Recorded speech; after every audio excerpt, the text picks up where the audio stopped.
आमिर रियाज का शेर है, कभी तो साफ़ करो नुक्ता-ए नज़र अपना, कभी तो साफ़ करो नुक्ता-ए नज़र अपना, जो हक़ समझते हो ताईद क्यों नहीं करते, जो हक़ समझते हो ताईद क्यों नहीं करते।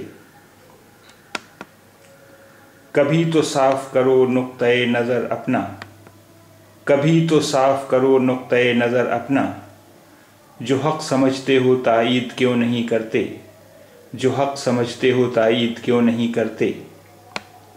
नुक्ता-ए नज़र दृष्टिकोण, नुक्ता-ए नज़र दृष्टिकोण, हक़ सत्य, हक़ सत्य, ताईद समर्थन, ताईद समर्थन।